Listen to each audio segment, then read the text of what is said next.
Look, another day, another problem. This tractor has decided it's not going to start, and the batteries have full power on there.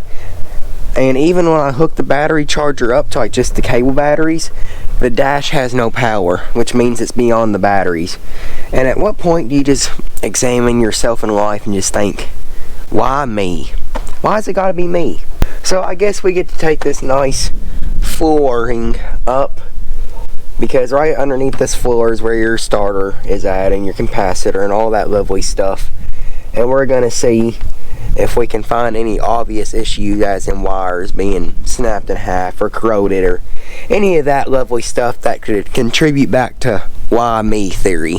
How wonderful. We're right back to the ingenious Phillips head bolts, the greatest invention ever known to mankind. Phillips head bolts work great in all rust and dirt conditions. They are always extremely easy to come up. They never seize, never break. They're the best bolt known to mankind.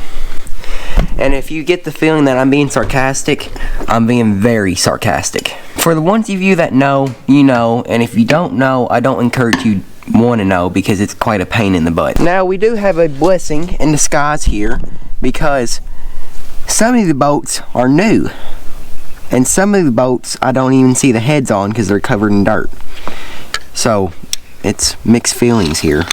Well, we're gonna have to put this project on hold because we've come up on some bolts that have not been able to move. Anyways, I had to dig all the rust out, and then I can't really find an Allen head that fits in there very good.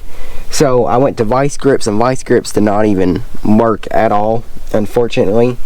So we're down to, unless my father can think of a greater idea, or we're down to just cutting them off, which is going to cause trouble, because half of them are that style bolt, and well, the plate needs bolts in it once it goes back together. Look what I got in my hand, just what we needed.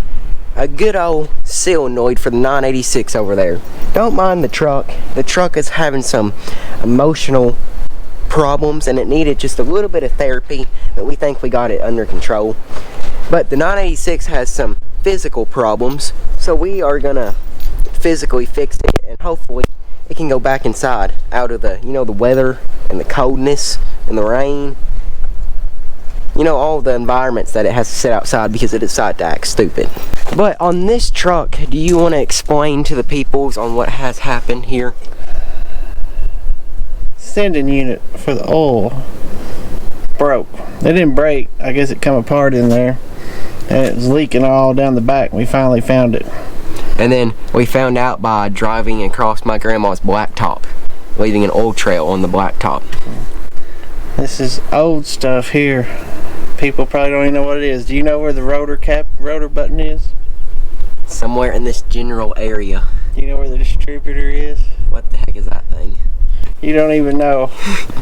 That's your distributor. It pulls out. There's your rotor. Here's your distributor cap. Your plug wires to go to your plugs. That thing spins around, it makes spark. Oh, I remember that thing now. I think I know what I'm talking about now. And then you adjust your timing by spinning that. You shouldn't have said the thing that spins around and makes sparks, and then I wouldn't know what you were talking about. Anyway, it's underneath it, so I had to take all that off to get to it. So now when you put it back together, nothing's going to be in time. Tried to remember how I had it, so as long as it's close. And then all this smog stuff, I'm sure it's working real well.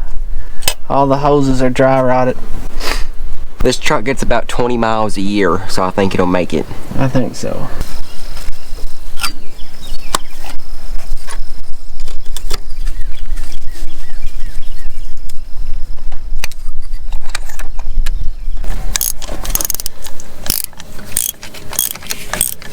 Well, we got the solenoid put in the 986, and then the stupid batteries were dead. That just in disappointment. So it's going to sit outside some more because the battery charger is working on some other batteries at the moment, so it'll have to get in line. It seems like the more we grow, the bigger we get on our farm, the heavier and more man-crushing equipment we have to work on. And this is very heavy stuff that gets to go back on the front axle. So you guys are going to see that now.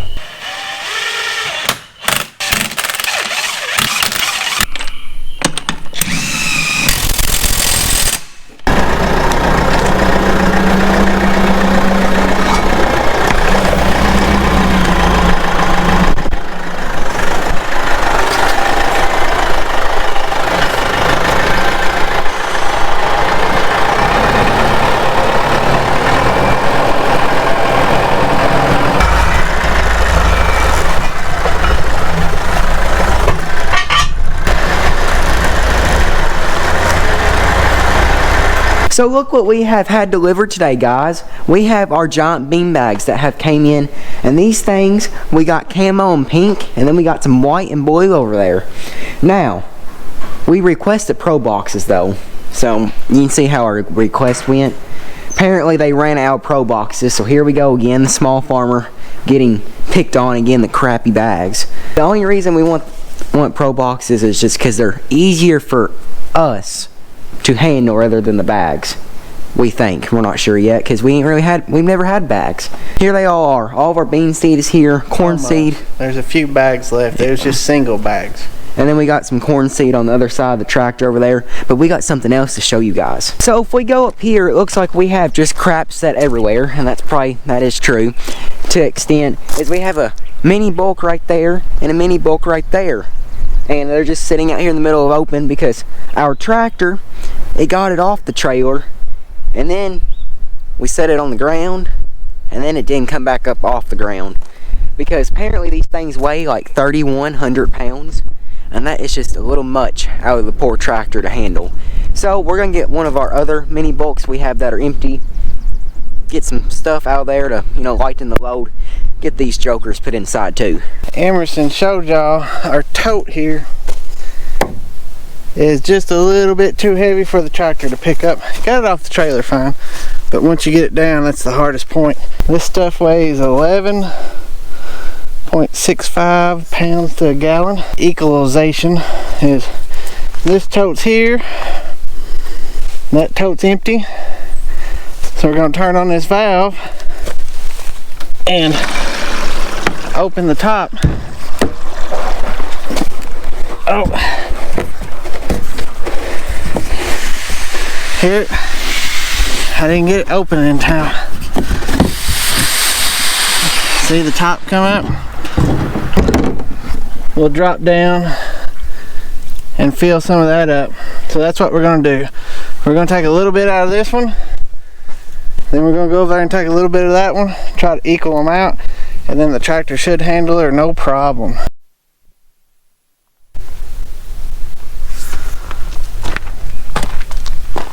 So as you can see, we're on our last one. You might say, why did I pick the order I did? Well, we did that drug over there, or that tote, because they were sort of level. We couldn't get downhill. But with our hose, we can sort of get downhill if we needed to. We could move over and be about 2 to 3 feet lower than that one, because the more product in this one, the more it's got to push it. So that is why we chose to do this one last. And it's slowly dropping, but we're about done.